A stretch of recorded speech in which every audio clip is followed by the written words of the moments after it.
राधे राधे दोस्तों, मेरे YouTube channel पर आपका हार्दिक स्वागत है। कैसे हैं दोस्तों, कमेंट करके ज़रूर से बताएं।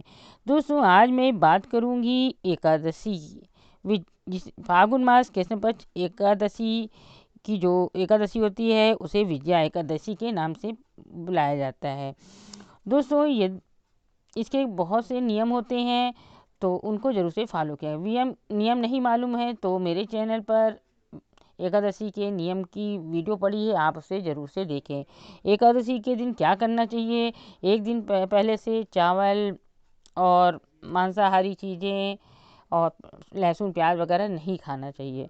तो एकादशी के एक दिन पहले से नियम लागू होते हैं, और जिस दिन एकादशी हो उस दिन सुबह ब्रह्म मुहूर्त में उठें, स्नान करें और अपने भगवान को भी शुद्ध जल या गंगा जल या पंचामृत से स्नान करें। जो आपके पास अवेलेबल है उससे स्नान कराएं, और चंदन रोली सब चढ़ाएं और फूल पुष्पमाला अर्पित करें और फल फूल चढ़ाएं और फलाहार का भोग लगाएं और तुलसी जल जरूर से अर्पित करें, क्योंकि विष्णु भगवान को तुलसी बहुत पसंद है।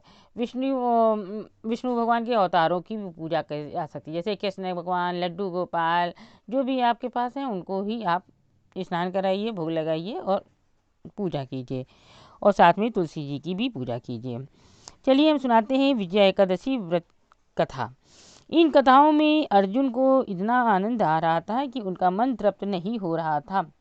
जय एकादशी की कथा सुनने के बाद वे बोले, हे मधुसूदन, फागुन मास के कृष्ण पक्ष की एकादशी का क्या नाम है तथा उसके व्रत की क्या विधि है? कृपा करके मुझे इसके विषय में विस्तार से बताएं।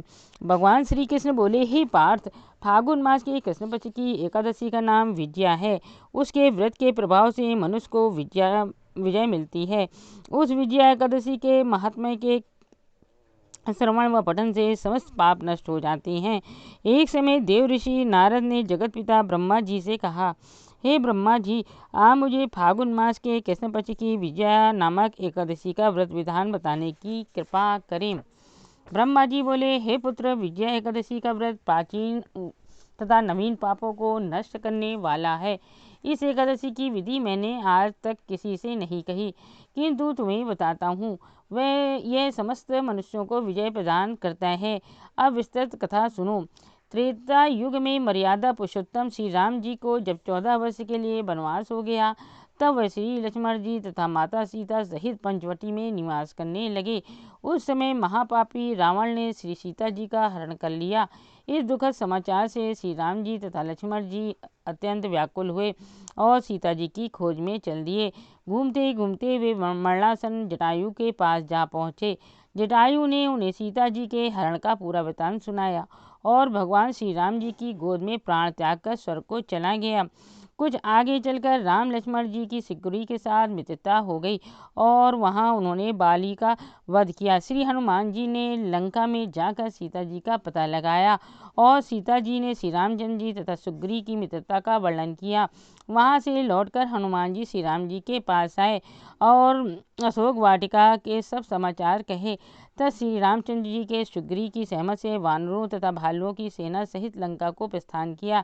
जब श्री रामचंद्र जी समुद्र के किनारे पहुंच गए, तब उन्होंने अगाध मगरमच्छों से युक्त समुद्र को देखकर श्री लक्ष्मण जी से कहा, हे लक्ष्मण, इस अगाध अनेक जीवों से युक्त समुद्र को किस प्रकार पार कर सकेंगे? तब श्री लक्ष्मण जी बोले, हे भ्राता, आप पुराण पुरुषोत्तम आदि पुरुष हैं, आप सब कुछ जानते हैं। यहाँ से करीब आधा योजन की दूरी पर कुमारी द्वीप में वकदालभ्य नामक मुनि रहते हैं। उन्होंने अनेक नाम के ब्रह्मा देखे हैं। आप उनके पास जाकर अपनी विजय के उपाय पूछिए। लक्ष्मण जी के वचनों को सुनकर श्री रामचंद्र जी के वकदालभ्य ऋषि के आश्रम में पहुँचे और उन्हें प्रणाम करके बैठ गए। मुनि ने मनुष्य को रूप धारण किए और पुरुषोत्तम से पूछा, हे श्री राम, आप किस इच्छा से यहाँ आए हैं? श्री राम जी बोले, हे महर्षि, मैं अपनी सेना सहित यहाँ आया हूँ और राक्षसों को जीतने के उद्देश्य से लंका जा रहा हूँ। आप कृपा कर समुद्र को पार करने की कोई विधि बताइए। इसी इच्छा से मैं आपके पास आया हूँ। वकदालभ्य ऋषि बोले, हे राम जी, मैं आपको एक उत्तम व्रत बतलाता हूँ जिसे करने से आपको विजय ही विजय प्राप्त होगी। ऐसा कौन सा व्रत है, हे महामुने, जिसके करने से हर क्षेत्र में विजय श्री प्राप्त होती है? उत्सुक होकर श्री राम जी ने पूछा। तब महर्षि वकदालभ्य बोले, हे मर्यादा पुरुषोत्तम, फागुन मास के कृष्ण पक्ष की विजया एकादशी का व्रत करने से आप अवश्य ही समुद्र के पार हो जाएंगे और युद्ध में भी आपकी विजय होगी। हे राम जी, इस व्रत के लिए दशमी के दिन स्वर्ण, चांदी, तांबे या मिट्टी का एक कलश बनावें।